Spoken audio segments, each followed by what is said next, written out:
Assalamu alaikum and welcome to the special transmission of Perspective. We'll be talking about the Prime Minister's address of the summit COP28, and as he spoke and addressed all the participants today, he talked about emphasizing action over words in Dubai, and he was talking about tangible outcomes. When we talk about climate damage to countries like Pakistan, who are themselves emitters of less than 1% of climate damage, yet we suffer the most. He also spoke about an existential threat, citing past superfloods in Pakistan and the projected hottest year globally. He highlighted the significance of the global stocktake as a crucial element of the Paris Agreement for monitoring and evaluating climate goals. Pakistan also presented a comprehensive national adaptation plan in 2023 and launched the Living Indus initiative, which is what he talked about. He stressed the need for activating climate finance, technology transfer and capacity building based on equity principles. Let's hear what the Prime Minister said before we go on to talk to our guests today about the significance of what Pakistan has been talking about and the caretaker Prime Minister emphasized again today as far as climate damage, the reparation of it, and of rebuilding those countries that suffer the most as a result of this damage. It is critical that under UAE's leadership, COP28 also activates the means of implementation, that is climate finance, technology transfer, and capacity building for developing countries, based on the established principle of equity and common but differentiated responsibilities. Climate justice demands that the developing countries be enabled to achieve the Sustainable Development Goals even as they contribute to climate objectives. The provision of sufficient, additional, predictable, grant-based climate finance by developed countries is imperative. The 100 billion commitment for climate finance must be fulfilled. We have with us today Dr. Ejaz Ahmed, who's an environmentalist. Thank you so much for being with us today. We also have with us Waqar Sherazi, who's an expert on disaster response. Thank you so much for joining us today. Dr. Ejaz, overall you heard what the Prime Minister said today. We have been, even last year, we talked about this fund and the fact that now, of course, the immediate release of it is paramount importance to countries like Pakistan. Yes. How do you look at the speech of the Prime Minister today and the significance of it overall? Well, I think the speech was covering overall whatever is required as far as the climate change is concerned in the country. He emphasized on the support that is required, he emphasized on the capacity, he emphasized on the technology, which are some of the fundamental actually pillars in order to respond to climate disasters that we have been facing. As you mentioned earlier, that Pakistan is one of those countries who are not contributing globally into the climate change is kind of the disasters, related disasters. But we are actually suffering a lot, and then as we have been facing all type of disaster, be it flood, be it cyclone, even glacier lake outburst floods in the northern areas related to glacier melts, similarly droughts. So you just actually name it, the frequency of rain and the timing of rain has also been changed, which results in low productivity as far as agriculture is concerned. So I think he has highlighted all the issues that we have been facing over a period of time. And the financial mechanism that he actually also talked about are crucial for countries like Pakistan, because we have been suffering for last few decades now. And every year, like in the last floods of 2010, there was like loss of 42, 43 billion US dollars. Similarly, in 2012, again, we faced the same kind of loss. So ultimately, the economy that we have is not going to, support that kind of losses. So I think such mechanism where we can secure some of the finances in order to cope with the climate change related disasters are very crucial for the economy. Let me go to Waqar Sahab. I'll come back to you. Waqar Sahab, on the one hand, of course, we emphasize the need for the release of this fund. On the other, of course, the damage itself, you know, we were speaking about this yesterday also, and the damage is not just in rebuilding homes, the damage is to families that you know, actually stretches over generations to come. We are seeing, you know, children. The rehabilitation that we talk about is something that needs, I think, the maximum funds. Isn't that true? Because we're talking about, you know, the results of this kind of displacement are so extreme for those families that are displaced as a result of this climate damage. Well, the climate change and global warming is affecting human lives around the globe. It is a concrete reality, but this is very unfortunate. We all know that the vulnerable groups, that is the poorest of the poor around the globe, are the first line victims of the climate change. Right. Since they have less resilience against environment and against any of the disasters, either they are man-made disasters or they are natural disasters. But I think the helms of affairs are in the hands of powerful community of the world, the power stakeholders of the world, who are not directly affected at the moment, or at least they are not frontline affectees of the climate change. Or they're more insulated in any case. Yeah, definitely. They are more resilient against disasters, and since they have money and they have resources. So I seriously feel a lack of commitment, a lack of political commitment around the globe, since it has been reiterated by Mr. Antonio Guterres today in his speech that the world will have to have a serious concentration of the stock taking of the Paris Agreement. And the report has been published in this September, which has shown that an entire failure of achieving the Paris Agreement's benchmark has been observed in terms of stock taking. So we have a very clear picture. I think there needs to be a more serious commitment by the international community. And if the serious commitment lacks, the 1.5 degree average temperature increase benchmark or the cutoff would barely be a nightmare for the world, and we will be definitely going beyond that. What the Prime Minister said today when he talked about, you know, projected hottest year globally, it's going to affect, you know, Ejaz Sahab, it's going to affect countries like Pakistan the most. How does it look at this time, in your opinion? Yeah, I think it is going to. We already, you know, like last year, we had hottest April, hottest May, hottest June. So, of course, it is, you know, like impacting. Similarly, if we see, you know, this year the winter has been delayed. Yes. We are facing drought in a sense that there is no rain which is required at the moment. So yes, I think we are going to suffer in any case from the hottest. The issue is related to, you know, like when we talk about Pakistan, we suffer in winter, we suffer in summer as well, and which affects not only, you know, like human health, but also the food security related issues, because our crops, our agriculture, being agriculture country, it suffers a lot in the sense that we don't get. Of course, it impacts our agriculture. As a result, it impacts our you know, food levels overall. Also. Yes. Let me go to Dawar Butt Sahab, who is a climate change expert. Ji, Dawar Sahab, can you hear me? Ji, I can hear you. Ji, Dawar Sahab, we're talking about here.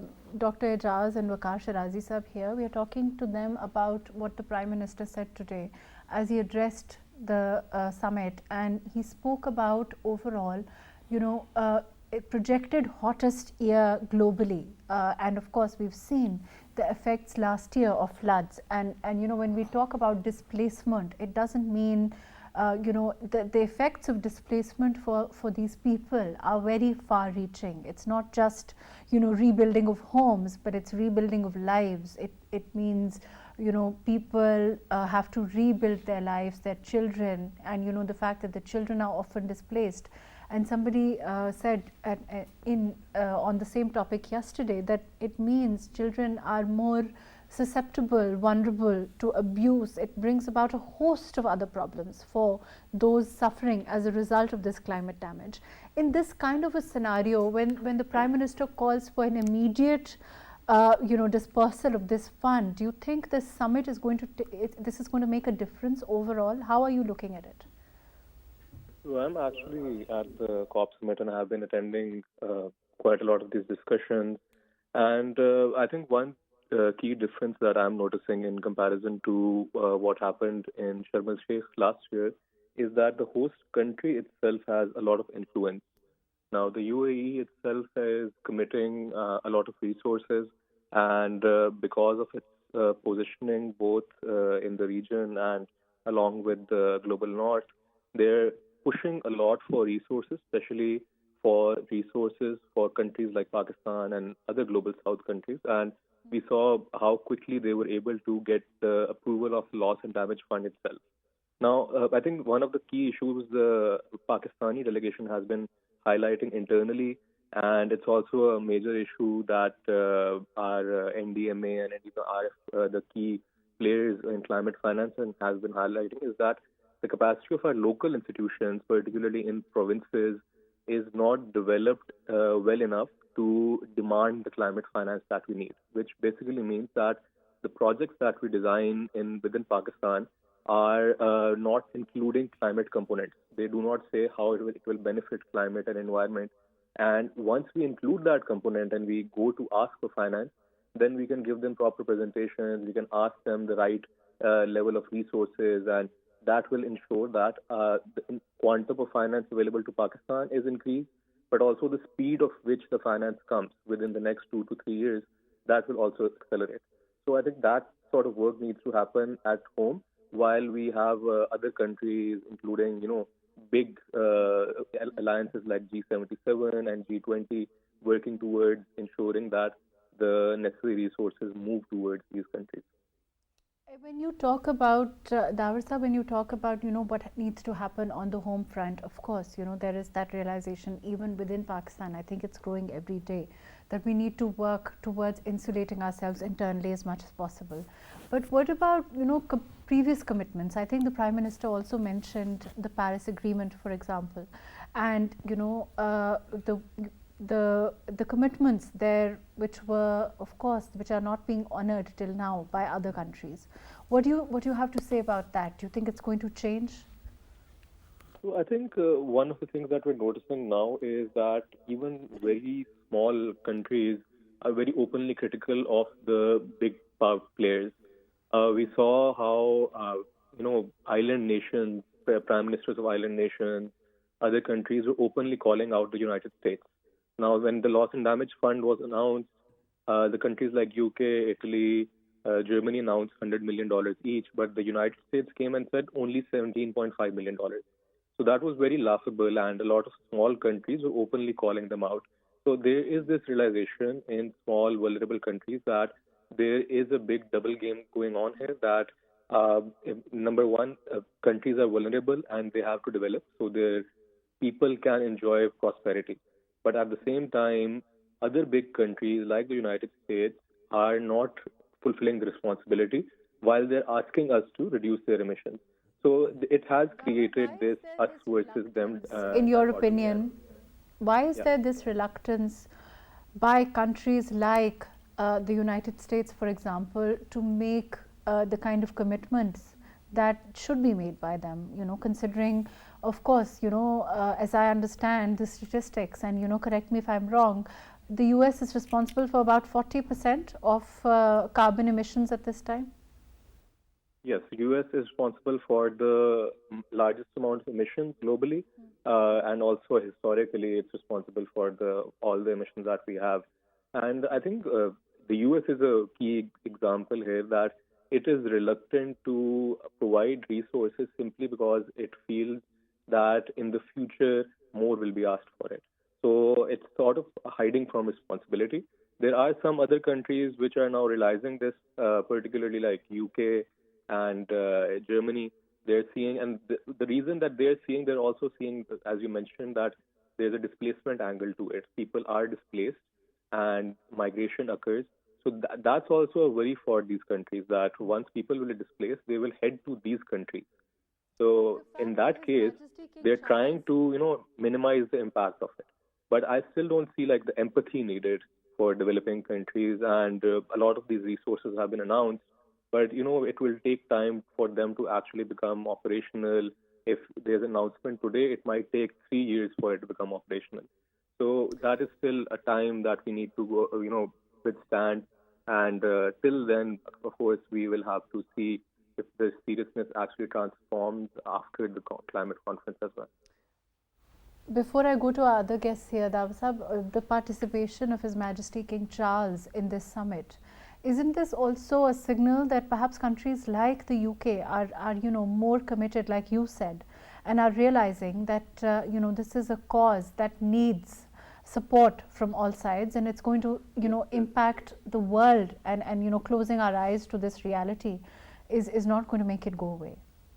Yeah, exactly. This is what was unique about it, that even though the Prime Minister of the UK was coming, the King, the royal family separately also said that we will arrive at it, and there are contradictions between what PM Rishi has said and what the King is saying.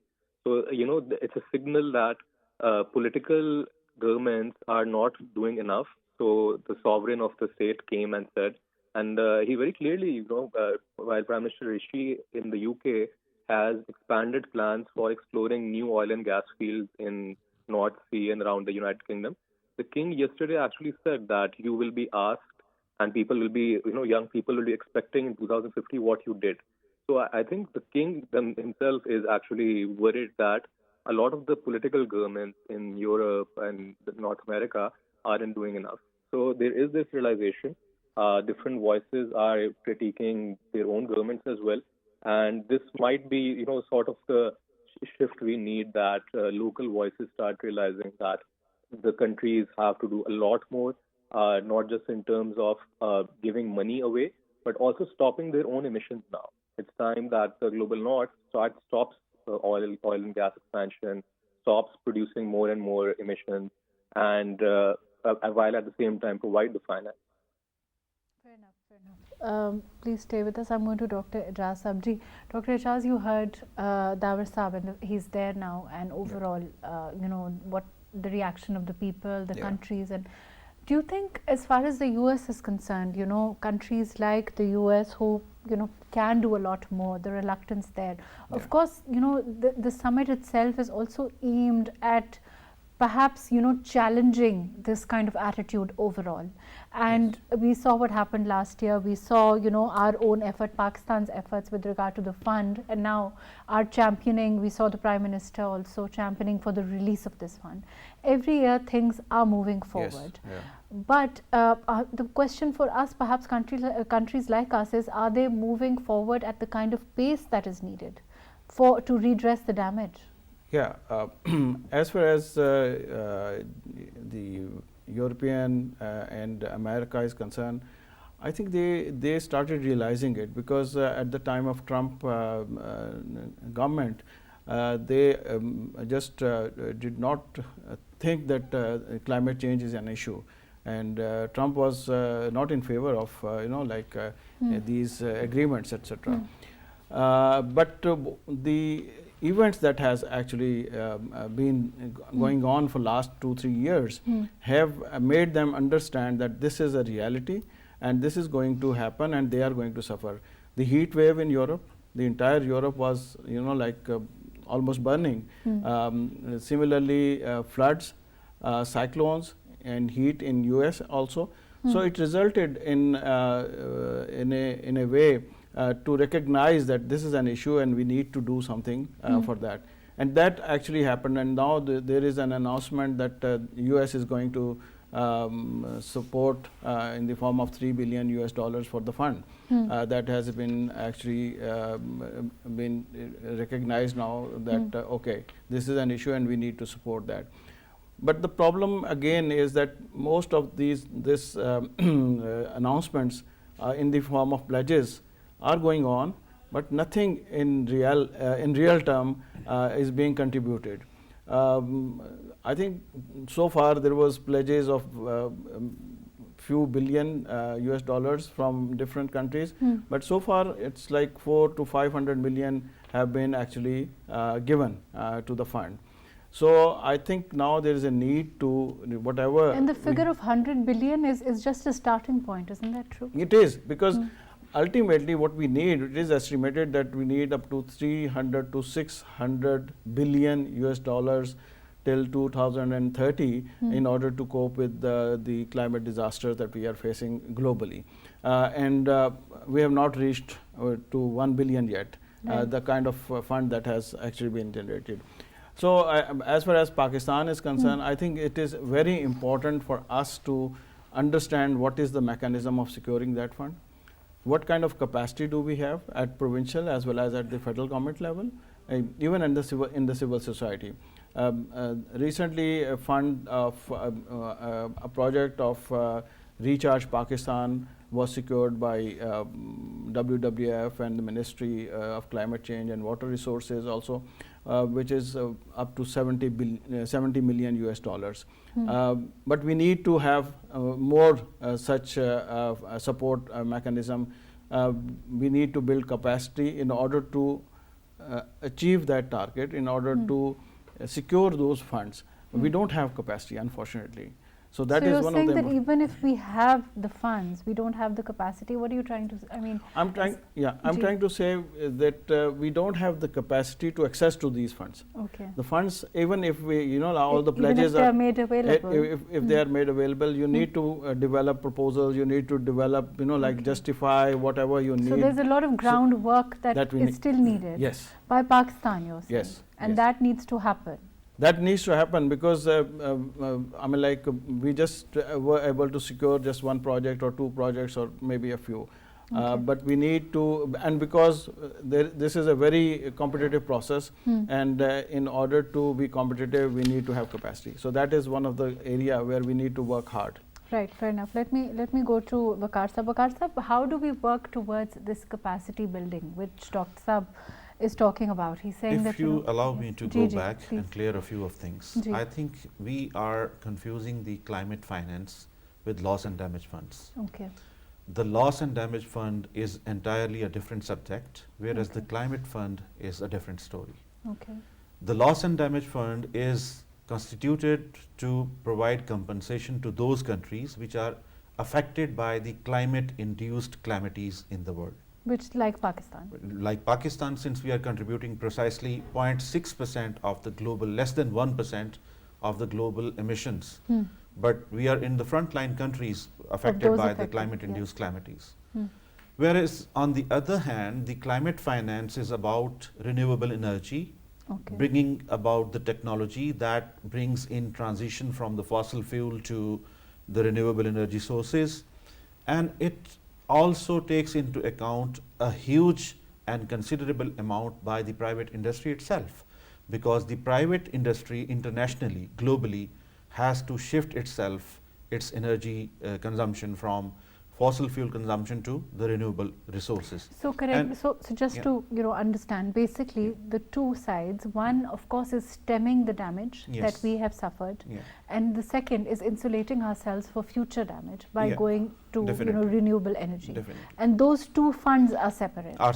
But we need funds on both accounts. On both junctures. And I beg to disagree with the participants that we have a very little contribution in climate change.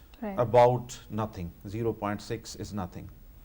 G20, the 20 countries of the world, are responsible for 80% greenhouse emissions. Rest of the 20% comes from rest of all of the countries of the world. So you can decide that who will be the one to decide about carbon emissions or the greenhouse gas emissions. And these are definitely the G20 countries. But this has a political economy associated to the decisions, because the political leadership has to focus on the elections and the popular vote and internal economies.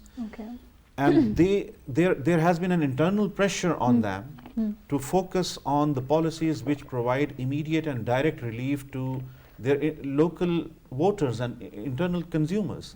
So internationally, there is a lack of commitment and lack of political will to contribute more in climate financing, which has been rightly highlighted by the Prime Minister as he raised the climate justice.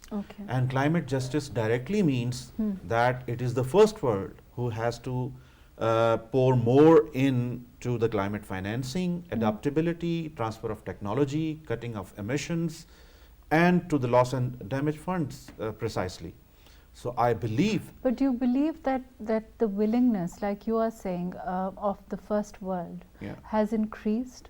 I don't believe so. You don't believe? Yeah, I don't believe, because there are solid reasons. As I have previously mentioned, that it is the 28th annual summit of COP conference or COP summit. And it has been proven by their selves report that the countries failed to attain the benchmarks or the targets of Paris Agreement, even this year. So has there been a serious commitment by the countries, it would have been materialized. On a material juncture, we are lacking a lot. The carbon emission cut, the right action, the climate financing, the loss and damages funds, the adaptability, inclusivity of people, including women as the agent of stopping the climate change, is all the missing links. So what we call a serious commitment is the one which is materialized. And the international community is seriously lacking on this juncture. This has rightly been highlighted today by Mr. Antonio Guterres. On one hand, as mentioned by my colleague, that America was not ready to provide a few $billion for climate financing or the loss and damages funds. But on the other hand, they are providing multi-$100 billion to Israel to bomb Gaza, which is another factor of the global emissions, which is directly and indirectly affecting the lives of people, not only there in Gaza, but the overall globe. And they're becoming a constant threat to humanity globally. But the international community has their own political priorities. So it is not about third world. Third world is on receiving end, and the first world will have to decide whether they are serious in bringing peace and in bringing climate justice in the world or not. Do we have Dawar Sahab with us? I'd like to ask this from him. I think that Waqar Sahab here raises very relevant questions. Dawar Sahab, can you hear us? Yes, I can hear. Dawar Sahab, I don't know if you heard Waqar Sahab here or not, but he raises some really important points when he says that this is the 28th summit, and even now we see a reluctance by the countries that matter to honor their commitments, for example, of the Paris Accord. Then how can we say that there is an increased willingness, or we can look at it as a perhaps is there a silver lining to this? How do you look at how would you answer this? I think there is increased willingness in certain parties, and those parties are very different from the United States. We have to start differentiating people who are states which are willing and states which remain held to their own local population issues. And certainly the more willingness in Europe that we are seeing right now is a part of the consequences that have unfolded in Europe itself, which is a longer drought for the past 4 or 5 years, and also the heat wave that they saw, and then the cyclone in Greece itself. So they are beginning to see those impacts as well.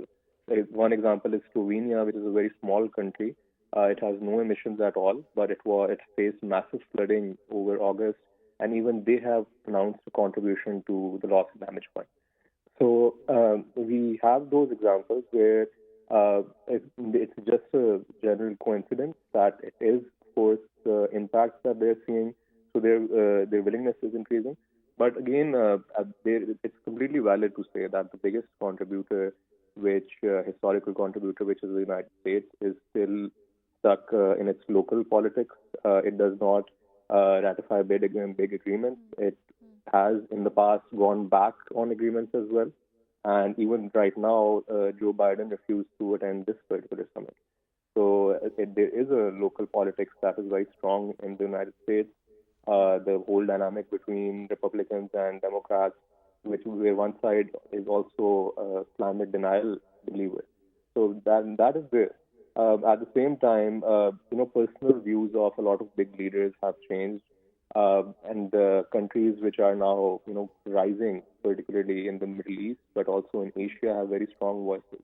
For example, Indonesia, Malaysia, they're very strong economic powers, and they demand a lot of resources. One example is that Indonesia agreed to sort of, slow down its coal power plants, developing no new coal power plants in return for resources and climate finance. And then you have countries like Saudi Arabia and UAE, which are also big producers of fossil fuels, but they're directing a lot of the profits to beneficial, sustainability-focused targets now. And in part, a lot of the assistance is coming from Europe, particularly technological assistance is coming from Europe. So that sort of realization is there, but it's still, a completely valid point that the 28th conference, it has gone on for a long time. Paris was 8 years ago. 2 years from now, the global stocktake has to take place, and we still don't see United States taking it seriously. So that is completely valid, and I personally, it's an opinion that until and unless the local constituencies in the United States faces these issues at large, such as droughts and heat waves, and see those impacts, until then, I don't see their politics changing. So it's that sort of issue that Global South has seen these issues. We're much more aware. We have the empathy when we talk about these issues, and we're more prepared to do the big things. And that is what is needed by the Global North as well. The significance of sideline meetings of the Prime Minister. Of course, that's also part of diplomacy. It's also building up the issue of climate damage. Do you think that, how significant were they? Can you tell us a little bit about them, or, overall their significance in us trying to further, the cause of climate damage and the fact that, there should be release of the fund also? One of the meetings that's taken place was with the IMF director, and IMF actually has been working in Islamabad as well to build capacity alongside the Ministry of Finance for developing climate finance projects and preparing for it. So that was interesting to see that the IMF director herself actually released a statement as well that we're talking to Pakistani Prime Minister again to really accelerate this process. At the country level, so far, what has happened over the past 2 years is that we had the Leaders Summit, and on the Leaders Summit, a lot of these countries give their policy statements. And during those policy statements and discussions, more of the focus has been a lot on the demands of the developing countries. We saw a lot of them coming out and clearly saying that our development remains a priority, and we won't slow down our development if the global north does not act. So that's sort of, taking a strong position as well that this will continue happening. We need the resources, or the climate mitigation and adaptation will not happen. At the same time, I think right now, today there was an event dedicated to the Living Indus Initiative, which is again one of the programs that Pakistan successfully was able to get climate finance for, and also will be one of the, I think, benchmark programs for future planning and projects in Pakistan, especially since a lot of different resources and different angles have been involved into it, and its success will also deliver a lot of future risk reduction as well. So it was important to showcase that the Prime Minister was present over there. NDMA played a great part over there, and I think the point of highlighting all of that was that Pakistan has begun doing what all these institutional donors have been asking us to. So it's time that you come and help us in, take this forward as well.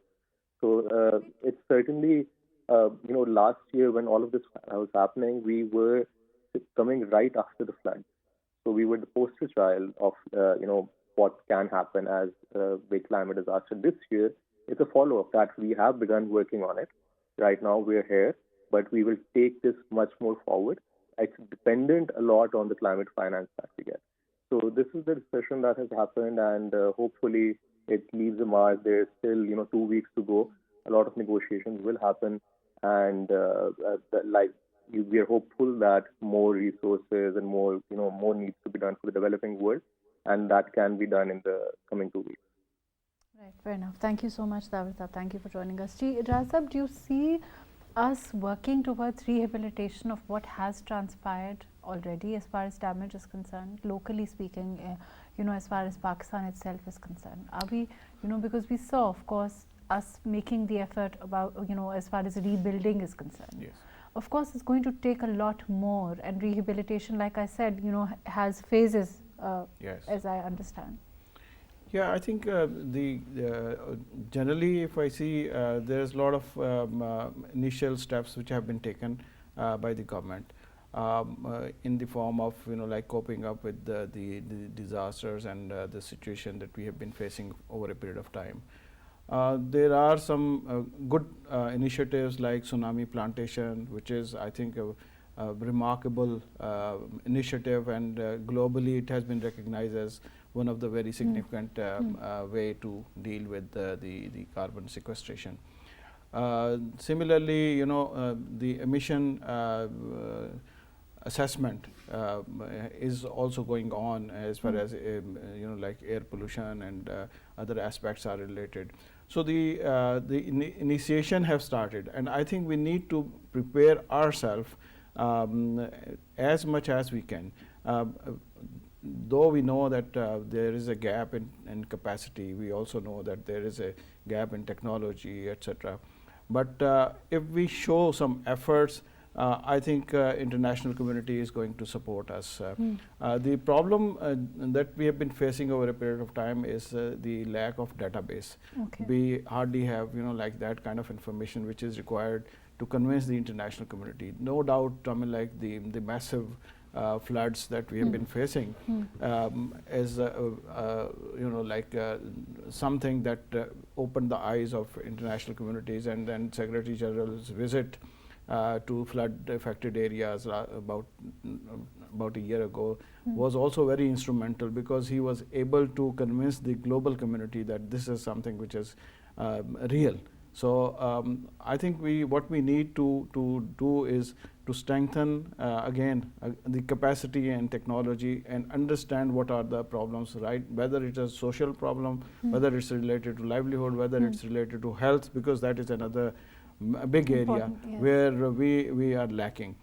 Similarly, the food security related issues. So there are multiple areas which we need to, and also the climate change refugees, climate change immigration, which is going on in various parts of Pakistan.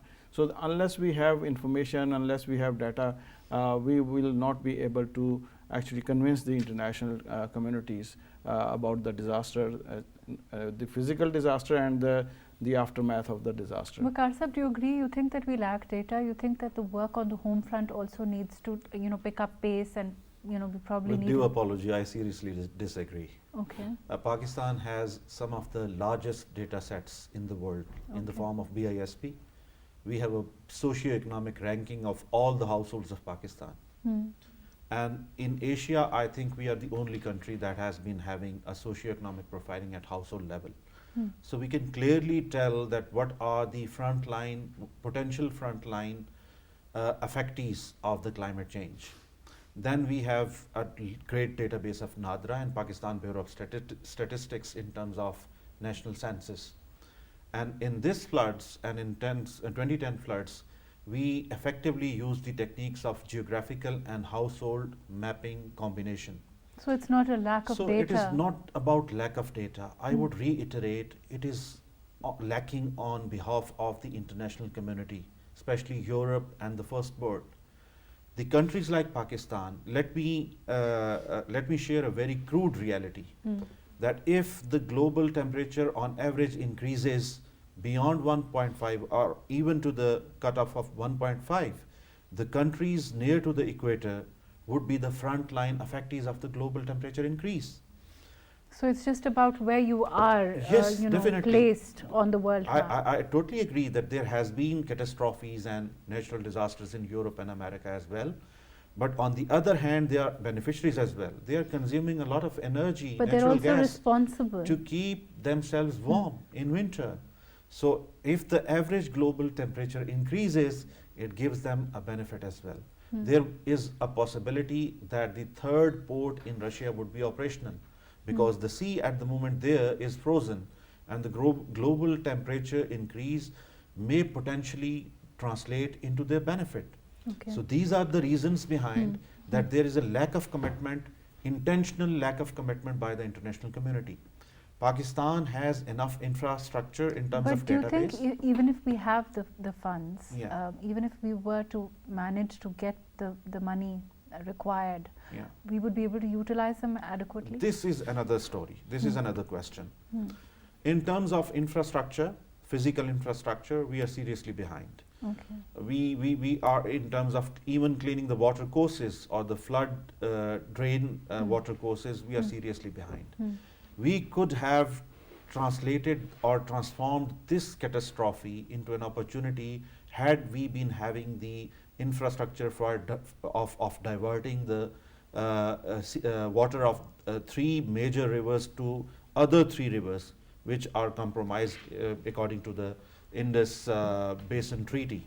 So the work needs to be done on that. The works front. need to be done, but on the other hand, we were the loss assessment was about $10 billion, and $8 billion was committed, and we barely or merely have received half of it. Fair enough. So we It is haven't not really. So it's about commitment and honoring commitment as far as the world is concerned. Unfortunately, that's all the time that we have. Thank you so much for being with us, Dr. Ejaz Ahmed. Thank you. Waqar Sherazi Saab, thank you for joining us. Dawar Butt Saab, thank you for being with us today. Overall, of course, the Prime Minister raised his voice on the issue of climate damage. He talked about the release of the climate damage fund, the immediate release of it. He talked about the paramount importance of switching to renewable energy, and of course pleaded the case of countries like Pakistan that are, as I understand, emitters as far as, near to none, 0.6, and yet, end up the injustice of it suffering the most, and the fact that we need more than pledges, and the fact that we need the honoring of those pledges. Let's hope that we can see a world that realizes the injustice of this, and let's hope that we can see a world that realizes that this must be done, and that there will be consequences for all the world as far as the kind of climate damage that we will see in the years to come. Thank you so much for being with us. We will later have our normal program, and we'll be talking about the politics on the home front. Thank you so much for joining us. Please stay with us.